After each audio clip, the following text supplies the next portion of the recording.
टैंकों की लगातार आवाजाही और सैन्य अभ्यास इस सैन्य प्रशिक्षण स्थल पर प्राकृतिक संरक्षण को जटिल बनाते हैं। इकोलॉजिस्ट्स के यहाँ काम शुरू करने से पहले यह टीम इस बात को सुनिश्चित कर रही है कि घास में कहीं कोई विस्फोटक तो नहीं छिपा। उन्हें एक मिसाइल मिली है, इसकी लोकेशन की पहचान की जाती है और बाद में बम निरोधक दस्ता इसे यहाँ से ले जाएगा। सावधानी से तलाशना पड़ता है क्योंकि हम सब कुछ इस्तेमाल करते हैं, 20 मिलीमीटर के गोला बारूद से लेकर बड़े आयुध और विस्फोटक तक। बेशक छोटे हथियारों के मुकाबले बमों को ढूंढना आसान है और ये भी नहीं भूलना चाहिए कि हम 80 साल से इस ट्रेनिंग एरिया को इस्तेमाल कर रहे हैं, तो यहाँ हर तरह की चीजें मिलेंगी। इन 80 बरसों के दौरान बाउमहोल्डर में सैन्य अभ्यासों ने इस जगह को एक अलग ही रूप दे दिया है। कहीं घास के मैदान हैं तो कहीं पेड़ और झाड़ियाँ। जैव विविधता के नजरिए से बिल्कुल आदर्श। ये घास के मैदान अनमोल हैं क्योंकि कहीं और नहीं मिलते। यहाँ खेती नहीं हो सकती, कोई कीड़ा भी नहीं है, ना पोषक तत्व है और ना ही खाद। ये सिर्फ सैन्य अभ्यास के लिए है। इस जगह के प्राकृतिक पर्यावरण को संरक्षित करने के लिए सेना के पास बड़े बड़े उपकरण हैं।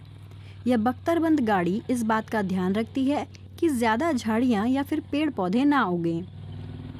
जर्मनी में सैन्य अभ्यासों के लिए 1400 वर्ग किलोमीटर का इलाका है। पर्यावरण समूह NABU ने यहाँ एक अध्ययन कराया जिसके चौंकाने वाले नतीजे सामने आए। हालांकि यहाँ भारी तत्वों और केरोसिन के अवशेष हो सकते हैं, लेकिन इकोलॉजी के नज़रिए से यह जगह अहम है। इस इलाके में स्थिति अनोखी है।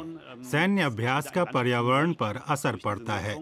कुछ अस्थायी बदलाव होते हैं जिन्हें इकोलॉजिस्ट विक्षोभ कहते हैं। जिन इलाकों में मिट्टी हट गई है, वहाँ कुछ ऐसी जगह हैं जहाँ दुर्लभ पौधे और जीवों की प्रजातियाँ फलती फूलती हैं।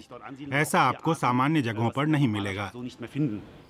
सैन्य इकोलॉजिस्ट विल्फ्रीड ग्रोटेन कहते हैं कि टैंकों और गोला बारूद की तबाही की वजह से नई तरह की इकोलॉजी तैयार होती है। टैंकों या फिर बमों से बने गड्ढों में तालाब बन जाते हैं जहां पर कई तरह के जीव रहते हैं। ये जो नुकसान आप देख रहे हैं टैंकों से हुआ है, ये आपको सिर्फ सैन्य ट्रेनिंग एरियाज में दिखेगा। पर्यावरण संरक्षण के लिए बहुत अहम है। ये स्थिर पर्यावरण संरक्षण नहीं है, बसेरे लगातार बदल रहे हैं और भी कई बहुमूल्य इलाके हैं जहां अब सैन्य अभ्यास नहीं होता। वहां भी प्रकृति जैविक रूप से पनप रही है। जो इलाके ज्यादा इस्तेमाल नहीं होते, वहाँ भेड़ तैनात की गई हैं। हजारों भेड़ें गर्मियों में सैन्य ट्रेनिंग ग्राउंड पर चरती हैं। भेड़ों का फायदा ये होता है कि वो उन जगहों पर जाकर भी घास साफ कर देती हैं जहां हम नहीं पहुंच पाते। मशीन ये काम नहीं कर सकती।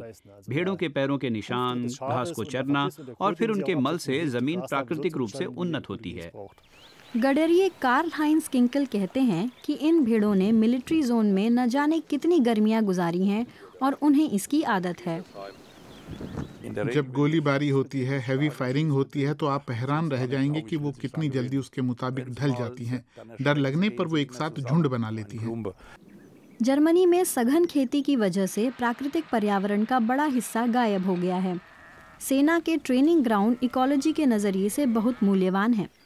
बाउमहोल्डर में बमों और ग्रेनेडों के बावजूद इस अनोखे पर्यावरण को विशेष संरक्षण मिलता है।